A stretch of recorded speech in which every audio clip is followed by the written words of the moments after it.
내 사는 날이 속히 지나고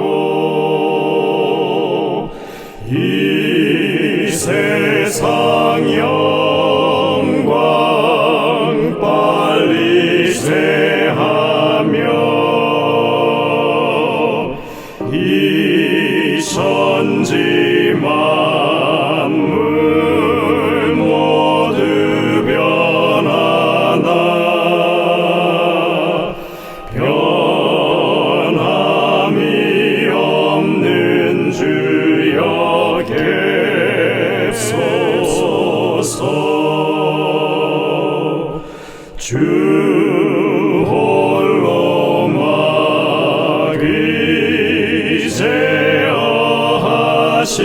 막이제하시니 때마다 계심 여기합니다. 주같이 누가 보하리까.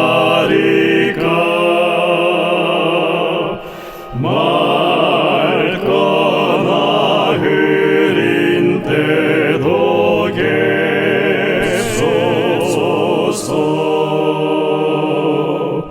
주께서 나와 함께 계시면 원수의 세력 두려움 없도다.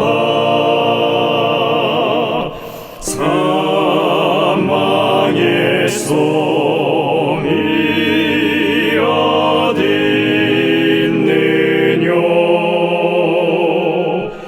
내 승리 되신 주여 객소서.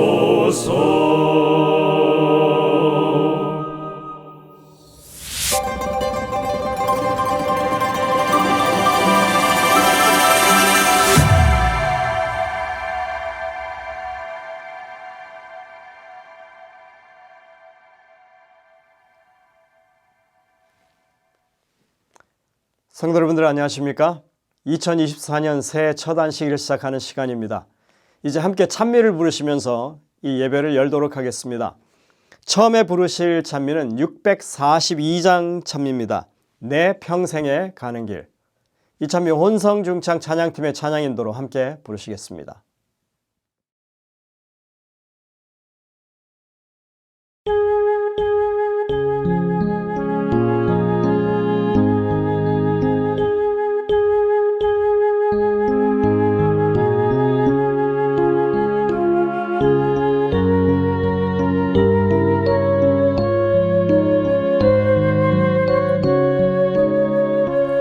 내 평생에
이어지는 찬미는 421장 찬미입니다. 주의 음성을 내가 들으니.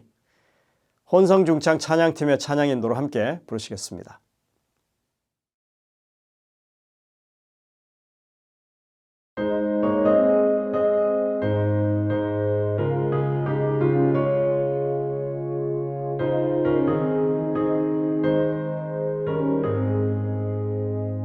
주의 음성을 내가 들으니 사랑함이 넘치네.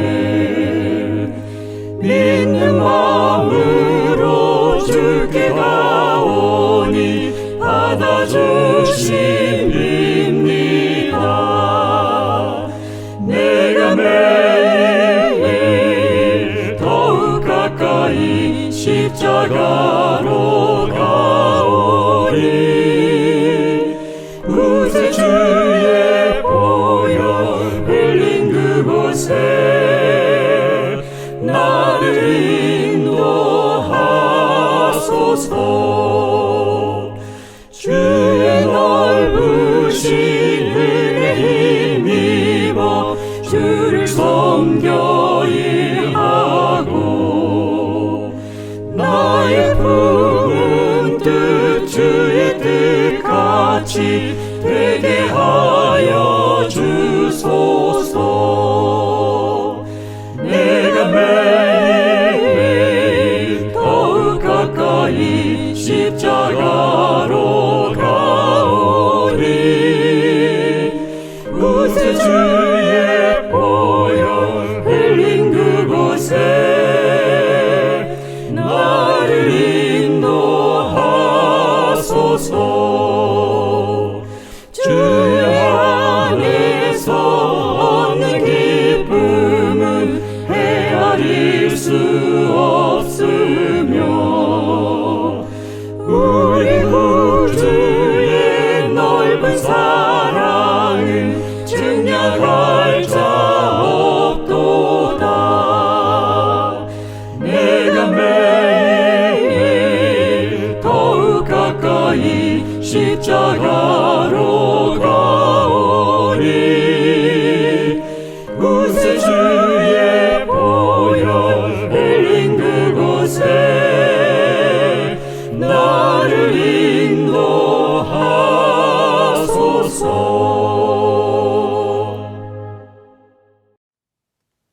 다음 찬미는 187장 찬미입니다. 놀라운 그 이름, 고귀한 그 이름. 이 찬미 혼성중창 찬양팀의 찬양 인도로 함께 부르시고요. 그 다음에 이어서 변혜숙 집사님의 기도가 있겠습니다.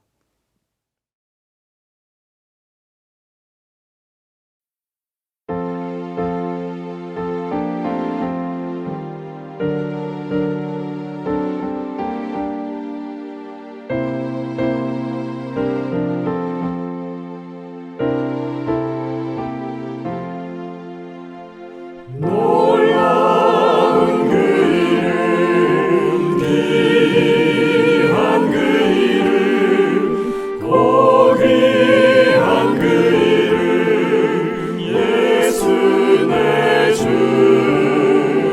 만왕의 왕이요 만물의 주시니 놀라운 그 이름, 예수 내 주. 위대한 목자 영원하신 반석 전능하신 하나님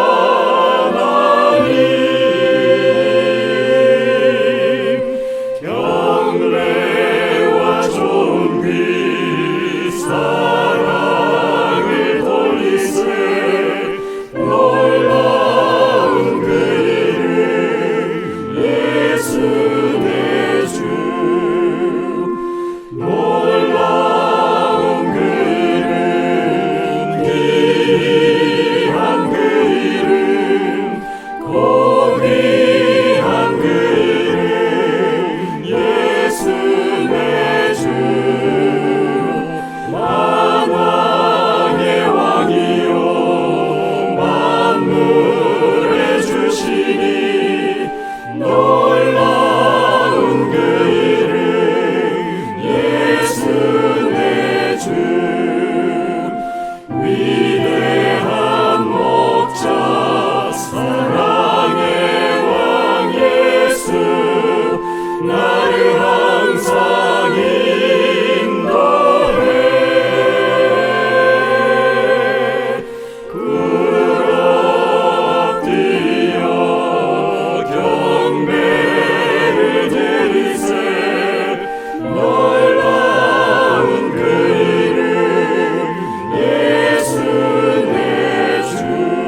천지 만물을 지으시고 다스리시며 영광과 찬송을 받으시기에 합당하신 존귀하신 주님, 지난 한 해도 저희들을 주님의 은혜 가운데 지켜주시고 우리에게 새로운 한 해를 맞이하게 하여 주시니 감사합니다.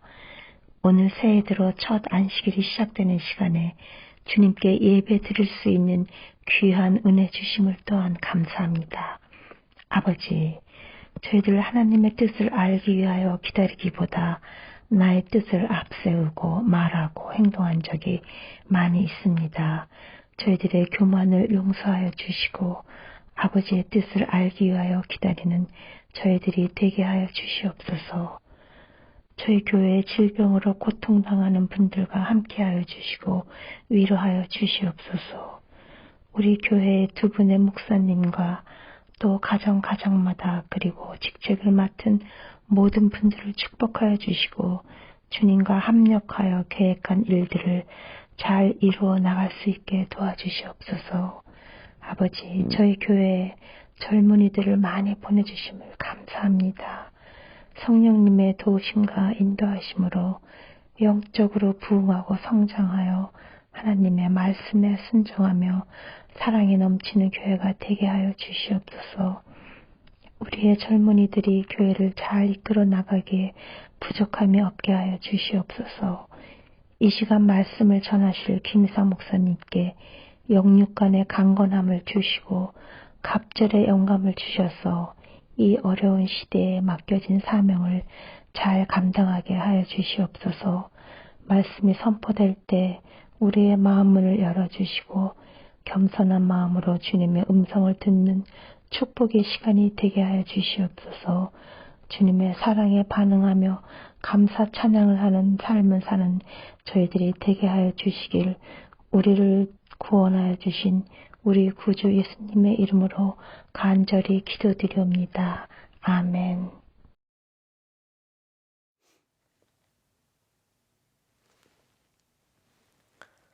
성도 여러분들, 2024년 첫 안식일을 맞습니다. 이 새해에 하나님의 크신 복을 누리게 되시는 여러분들 되시기를 간절히 바랍니다. 또 이 안식일을 통해서 하나님께 주시는 진정한 평안을 맛보시는 여러분들 되시기를 간절히 바랍니다. 저희들이 이제 새해를 맞으면서 많은 결심들을 하리라고 생각됩니다. 하지만 큰 계획을 세우기보다는 실천 가능한 작은 계획들을 먼저 세우시는 것이 좋겠다는 생각입니다. 우리들이 개인적으로 할 수 있는 일들, 또 교회에서 여러 사람들이 힘을 모아서 소그룹 단위로 할 수 있는 일들, 이런 일들을 우리가 차근차근 진행하면서 이 새해에는 정말 하나님의 사업이 더욱 부흥되기를 간절히 소망합니다. 우리 성도님들이 함께 마음을 모은다면 정말 성령의 역사하심 가운데 우리가 생각지 못한 큰 일들도 경험하게 되리라고 생각이 됩니다. 여러분들 정말 마음을 하나로 합칠 수 있는 귀한 기회라고 생각하시고 함께 기도하시고 함께 말씀 안에 굳건하게 서서 우리들이 해야 할 일들을 찾아서 그 일들을 다 수행할 수 있는 한 해가 되시기를 간절히 바랍니다. 내일 안식일에는 우리가 영어부 교회와 함께 합동 예배를 드립니다. 첫 안식일에 저희들이 장로 안수식과 그리고 집사 안수식을 거행합니다. 이 일들을 통해서 교회가 더욱더 힘을 내고 또 하나님의 사업에 활력이 주어지는 그런 기회가 되리라고 생각이 됩니다. 여러분들 함께 참여하셔서 축복하시고 또 우리 모두가 하나됨을 경험하는 귀한 합동 예배가 되기를 간절히 소망합니다. 오늘 저녁에는 제가 말씀을 준비했습니다. 신년을 시작하는 안식일이라 저에게 기회가 주어졌는데 오늘 저녁에는 갈라디아서에 있는 말씀을 함께 나누도록 하겠습니다. 이제 준비된 특창을 들으신 이후에 말씀을 듣도록 하겠습니다. 은혜가 가득 넘치는 귀한 시간 되시기를 간절히 바랍니다.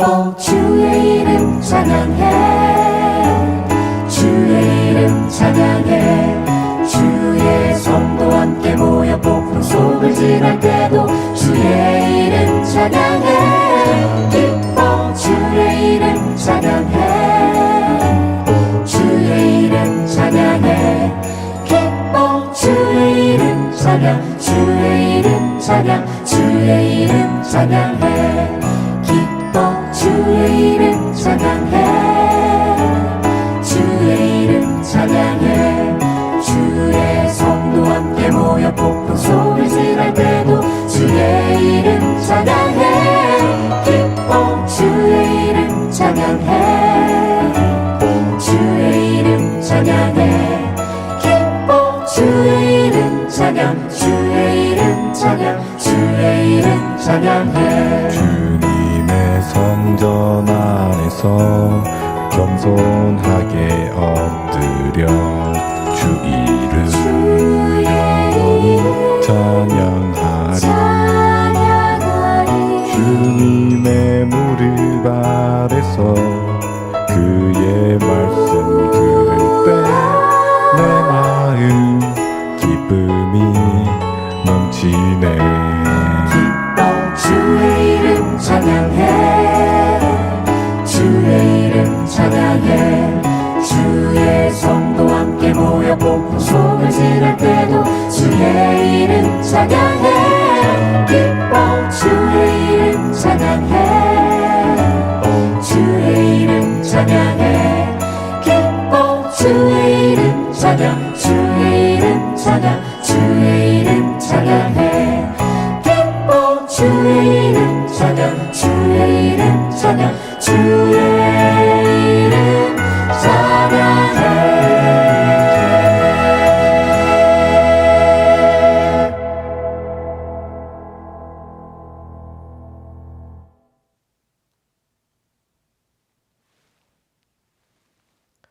새해 첫 안식일을 시작하는 이 시간에 모든 성도님들 가정마다 하나님의 축복이 임하시기를 간절히 축원합니다. 하나님의 크신 은혜로 새로운 한 해를 우리가 시작했으니까 더욱 힘을 내시고 열심을 다하는 한 해가 되시기를 간절히 바랍니다. 성도 여러분들 안녕하십니까? 우리는 하나님의 말씀으로 힘을 얻고 구원을 받는 백성으로서 행복을 누리기 위해서 이 자리에 함께 했습니다. 오늘 저희는 갈라디아서 6장 1절부터 8절을 함께 살펴보면서 은혜를 나누고자 합니다. 그 말씀의 제목은 짐을 서로 지라입니다. 말씀을 봉독합니다. 형제들아, 사람이 만일 무슨 범죄한 일이 드러나거든 신령한 너희는 온유한 심령으로 그러한 자를 바로잡고 너 자신을 살펴보아 너도 시험을 받을까 두려워하라. 너희가 짐을 서로 지라. 그리하여 그리스도의 법을 성취하라. 만일 누가 아무것도 되지 못하고 된 줄로 생각하면 스스로 속임이라. 각각 자기의 일을 살피라. 그리하면 자랑할 것이 자기에게는 있어도 남에게는 있지 아니하리니 각각 자기의 짐을 질 것이라. 스스로 속이지 말라. 하나님은 업신여김을 받지 아니하시나니 사람이 무엇으로 심든지 그대로 거두리라. 자기의 육체를 위하여 심는 자는 육체로부터 썩어질 것을 거두고 성령을 위하여 심는 자는 성령으로부터 영생을 거두리라. 이 말씀은 갈라디아서 6장 처음 부분입니다. 갈라디아서 5장의 마지막 부분에서 바울은 성령의 역사로 말미암아 우리의 삶에서 드러나는 하나님의 품성의 열매들, 즉 성령의 열매를 소개했습니다. 사랑, 희락, 화평, 오래 참음, 자비, 양선, 충성, 온유와 절제. 이렇게 9가지 열매라고 우리가 말합니다. 하지만 그것은 각각의 열매가 아니라 사랑이라고 하는 열매의 다양한 특징들, 이 보석에 있어서 각각 빛이 다른 것처럼 그런 서로 다른 특징들을 나타낸다고 생각합니다. 그리고 그것은 우리가 자력으로 만들어낼 수 없는 하나님의 성품에 속한 것들입니다. 성령의 열매 가운데 어느 것 하나라도 우리 자신이 만들 수 없습니다. 단지 성령의 감화 아래에 사는 모든 사람들에게 신의 성품에 참여하게 될 것이라고 하는 약속이 주어져 있습니다. 이로써 보배롭고 지극히 큰 약속을 우리에게 주사 이 약속으로 말미암아 너희가 정욕 때문에 세상에서 썩어질 것을 피하여 신성한 성품에 참여하는 자가 되게 하려 하셨느니라. 열매를 맺을 것이라고 하는 이 약속은 성령의 역사 아래에서 가능한 일입니다. 약속은 받았지만 아직 우리에게 현실이 되지 못했습니다. 하지만 모든 하나님의 약속은 성취가 포함되어 있기 때문에 우리가 소망하는 것입니다. 이미 구원을 받았지만 아직 온전하지 않습니다. 우리가 오늘 살펴보는 이 갈라디아서 6장의 말씀은 그런 이미와 아직 사이에서 일어나는 일들을 말씀하고 있습니다. 갈라디아서 6장은 성령의 감화 아래 변화되는 과정 속에서 살아야 하는 그리스도인들이 어떤 선택을 해야 하는지를 보여줍니다. 그것은 지금 두 개의 조건문으로 소개가 됩니다. 첫 번째 조건문은 사람이 만일 범죄한 일이 드러나거든입니다. 두 번째 조건문은 만일 누가 아무것도 되지 못하고 된 줄로 생각하거든 이렇게 말합니다. 이 둘은 성령의 인도하심을 받는 사람과 그렇지 않은 사람을 대조하고 있습니다. 첫 번째 조건문에는 우리가 불완전한 사람들이라고 하는 사실을 밝힙니다. 이 범죄한 일이 드러났을 때 했을 때 여기서 범죄라고 하는 그 말은 고의성이 없는 실수나 그리고 실패를 뜻하는 말입니다. 잘못한 것은 분명한데 반역적인 의도를 가지고 행한 죄악이 아니라 우발적이거나 익숙하지 못해서 저지른 실수 같은 것을 말합니다. 우리 모두는 구원받았지만 또 성령의 의지에서 산다고 하지만 다 부족하고 연약한 사람들입니다. 말과 행동에 있어서 실수가 많고 죄의 유혹에 쉽게 넘어지는 사람들입니다. 근데 여러분들 이것이 참된 그리스도인의 출발점입니다. 성령의 능력을 입은 사람이 여기에서 이제 그 삶을 시작하는 것입니다. 자신의 부족함을 인정하는 것. 하지만 이것은 시작에 불과합니다. 그걸 인정한다면 다른 사람을 우리가 어떻게 대해야 할 것인가 하는 것이 그 다음의 문제인 것입니다. 자신의 부족함과 죄됨을 인정하는 사람들이라면 다른 사람들을 대할 때, 다른 사람들의 잘못을 바라볼 때 동병상련을 느끼고 그들을 배려한다고 하는 것입니다. 이와는 반대로 다른 사람들의 허물과 잘못을 찾는데 오히려 두 눈을 부릅뜨고 마치 우는 사자같이 다니는 사람들이 있을 수 있습니다. 우리는 그런 사람들을 가리켜서 현대판 바리새인이라고 부릅니다. 오늘 우리 모두는 둘 중에 어느 하나를 선택해야 하는 것입니다. 하지만 이 문제는 예수님이 이 땅에 오셔서 처음으로 율법 강좌를 하셨을 때 이미 가르쳐 주셨던 교훈입니다. 마태복음 7장에 이렇게 말합니다. 비판을 받지 아니하려거든 비판하지 말라. 예수님은 우리가 형제들을 바라보면서 죄악이라고 판단한 그 형제의 죄는 눈 속에 있는 티라고 말씀했죠. 그런데 그것을 판단하는 우리의 죄는 들보라고 말씀하셨습니다. 내가 발견한 형제의 죄보다 그것을 비난하고 판단한 내 죄가 많이 크다는 얘기입니다. 이것은 율법을 주신 목적이 무엇임을 밝혀주시는 것입니다. 율법의 목적은 남을 판단하거나 비방하라는 것이 아니라는 것입니다. 율법은 하나님과 나 사이에 있어서 양심적으로 결단할 문제라고 하는 것입니다. 십계명을 도덕법이라고 부를 때 이건 우리가 가볍게 생각하는 공중도덕에 관한 것이 아닙니다. 하나님과 우리 사이에서 일어나는 인격적인 선택에 관한 것입니다. 우리의 양심을 건 대단히 중차대한 결단을 의미합니다. 이 도덕법이라고 하니까 사람들은 가볍게 여깁니다. 그러나 양심의 선택, 이것이 그리스도인 삶에서 가장 중요한 선택의 문제입니다. 정말 하나님을 진심으로 사랑해서 그 계명에 순종하고 있는 것인지, 아직은 그 중요성을 생각지 못해서, 자각하지 못해서 제대로 순종하지 못하고 있는지 우리는 겉으로 판단할 수가 없습니다. 그래서 안식일을 지켜야 한다거나 형제를 미워하지 말아야 한다거나 탐욕을 버려야 한다는 이런 모든 이 계명에 순종하는 문제에 있어서 겉으로 드러나는 행동이 아니라 우리의 동기가 어디에 있는가 하는 것이 그 도덕법이라고 부르는 십계명의 판단의 근거가 되는 것입니다. 하나님은 우리의 중심, 속마음을 보십니다. 우리는 그것을 볼 수 없습니다. 하나님은 판단하실 수 있지만 우리는 결단코 판단할 수가 없는 것입니다. 어떤 장로님이 이 장로의 직분은 교회의 잘못을 바로잡는 그것이 의무라고 그렇게 이야기한 적이 있습니다. 그러나 여러분들, 그건 분명히 잘못 알고 있는 것입니다. 장로의 직분이라고 하는 것은 목회자적인 직분입니다. 주님의 양떼를 사랑하고 돌보고 양육해야 하는 것입니다. 양이 됐든 목자가 됐든 닥치는 대로 물어뜯고 공격하는 것은 그건 늑대나 이리가 하는 일이죠. 본인이 흠이 없이 정말 하나님 앞에 온전한 삶을 살아가는 사람이라면 좋겠지만 대부분 보면 비난하는 그 대상보다 더 못한 경우가 많습니다. 여러분들 마하트마 간디의 일화를 잘 아시죠? 어떤 어머니가 아들을 데리고 와서 아들이 설탕을 너무 많이 먹으니까 좀 먹지 말라고 교훈해 줄 것을 부탁합니다. 그랬더니 부탁을 받은 간디가 잠시 생각하더니 보름 후에 오면 그 부탁을 들어주겠노라고 합니다. 그리고 이제 보름 후에 다시 아들을 데리고 갔더니 간디가 그 아들에게 설탕을 많이 먹는 것은 건강에 좋지 않으니까 적당히 먹을 것을 정말 간곡하게 권합니다. 그 장면을 본 어머니가 묻습니다. 아니, 이렇게 쉽게 이야기할 것을 왜 보름 전에는 안 하셨습니까?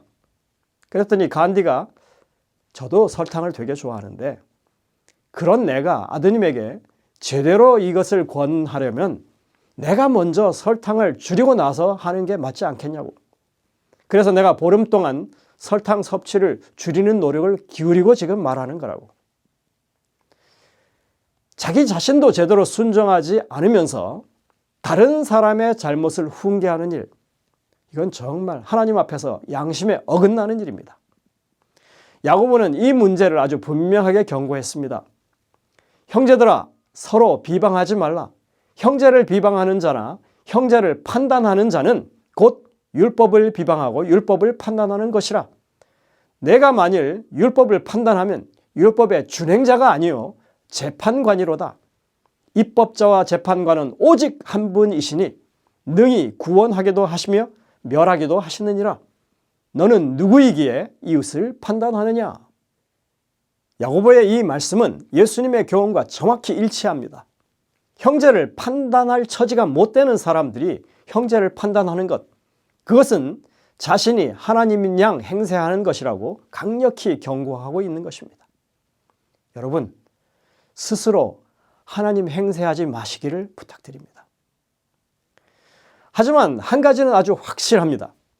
성령의 인도하심에 전적으로 따르는 하나님의 백성들은 결국에 하나님의 계명에 진정으로 순종하게 된다고 하는 사실입니다.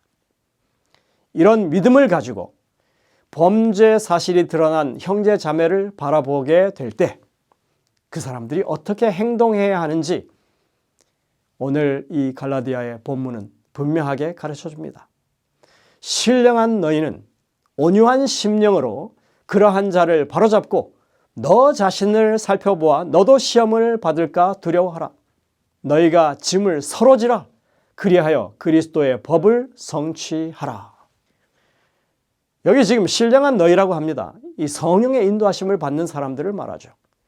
형제의 잘못을 보게 되면 온유한 심령으로 그 사람을 대한다고 합니다. 성령의 사람은 쉽게 화를 내거나 그 다음에 비난하는 말을 하지 않습니다. 오히려 그 상황에 빠진 상대를 염려하고 동정합니다.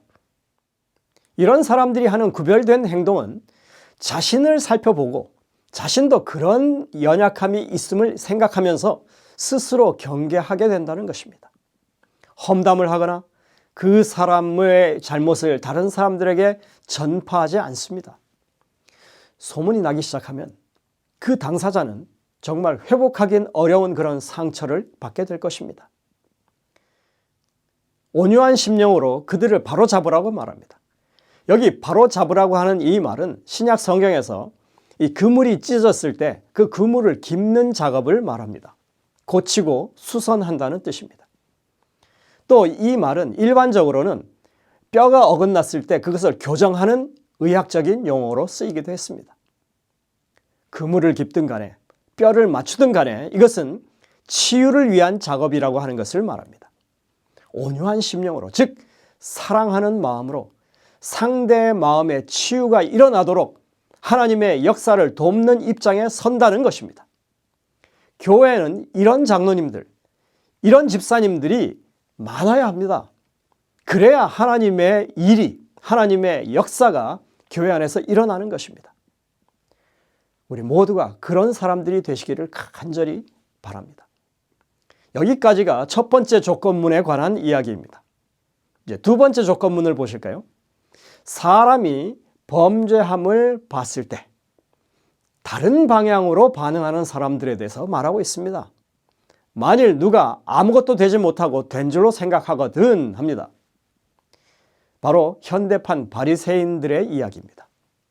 대부분 남을 판단하고 비난하는 사람들은 자신들은 의롭다고 생각합니다. 바울은 그런 사람을 가리켜서 아무것도 되지 못했으면서도 된 줄로 생각하는 사람들이라고 지금 표현하고 있는 것입니다. 출발점이 다릅니다. 첫 번째 사람들은 성령의 인도하심을 따르는 사람들, 그 사람들의 시작점은 자신의 부족함과 죄됨을 인정하는 것에서 시작됐습니다.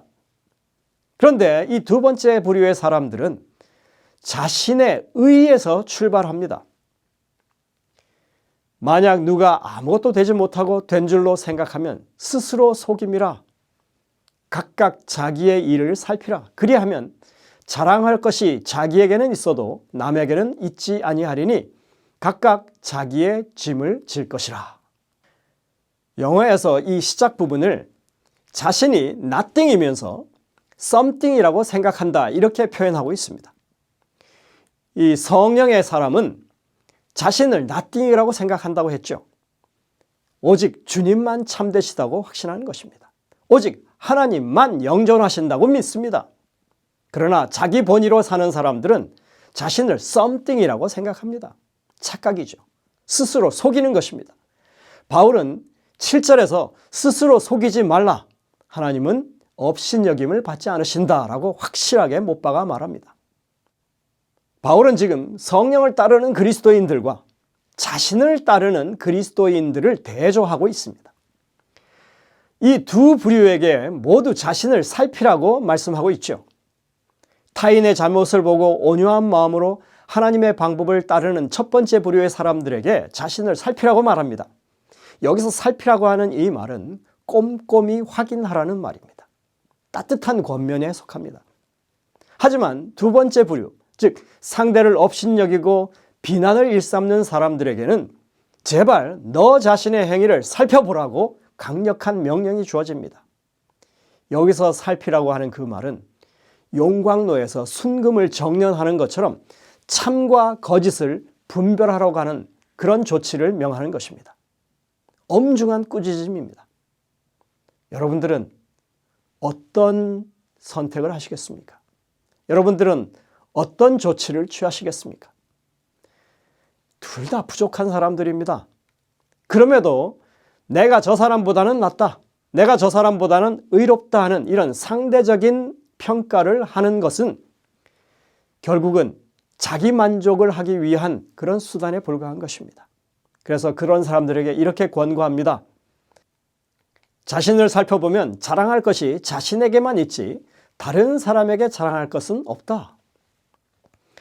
다 거기서 거기입니다. 도토리 키재기고 다 부족합니다. 스스로 의롭다고 하는 것 본인의 생각일 뿐입니다. 착각이고 스스로 속이는 일입니다. 하나님이 보고 계시기 때문에 하나님 앞에 우리는 우리의 부족함을 인정해야만 하는 것입니다. 여러분들, 다른 사람의 잘못을 볼 때 어떻게 행동해야 할지 성령의 음성을 듣게 되시기를 간절히 바랍니다. 오늘의 본문 속에는 두 부류에 속한 사람들을 비교하는 말씀이 계속됩니다. 첫 번째 부류에게는 짐을 서로 지라고 권면합니다. 두 번째 부류에게는 각각 자기 짐을 지라고 말씀합니다. 짐을 서로 지라는 말과 각각 자기 짐을 지라는 말은 사실 반대되는 말처럼 보입니다. 도대체 어쩌란 말입니까? 근데 여러분들, 여기 아주 중요한 교훈이 담겨져 있습니다. 예수님께서는 우리의 죄의 짐을 져주시는 분이십니다. 수고하고 무거운 짐진 자들아 다 내게로 오라. 내가 너희를 쉬게 하리라. 나의 멍에를 메고 내게 배우라. 여기에 우리의 죄짐을 지고 가시는 예수님의 모습이 나옵니다. 그런데 잘 살펴보십시오. 우리가 예수님께 죄짐을 던져놓고 우리는 호젓하게 따라가는 그런 모습이 아닙니다. 주님의 십자가에 우리의 죄짐을 내려놓고 나서 주님이 지고 가시는 그 십자가를 함께 멍에 삼아 메고 가는 그런 모습인 것입니다. 예수님은 죄짐을 가져오라 하셨고 분명히 나의 멍에를 메라고 하십니다. 그 멍에 위에는 우리가 감당할 수 없는 무거운 죄짐이 놓여 있지만 예수님이 워낙 강하신 분이시기 때문에 그 모든 무게를 다 지탱하시기 때문에 우리는 그 멍에가 가볍고 쉬운 것입니다. 이것은 누가복음에서 말씀하고 있는 그 말씀과 일치합니다. 아무든지 나를 따라오려거든 자기를 부인하고 날마다 제 십자가를 지고 나를 따를 것이니라. 여기에서 자기 십자가라고 하는 것은 예수님이 함께 매는 그 멍에가 분명합니다. 이것은 실제로 갈바리로 가는 길 비아 돌로로사에서 현실로 보여지게 됩니다. 십자가를 지시기에 너무나 지친 예수님 대신에 구레네 시몬이라고 하는 사람이 그 십자가를 대신 지고 예수님을 따르죠.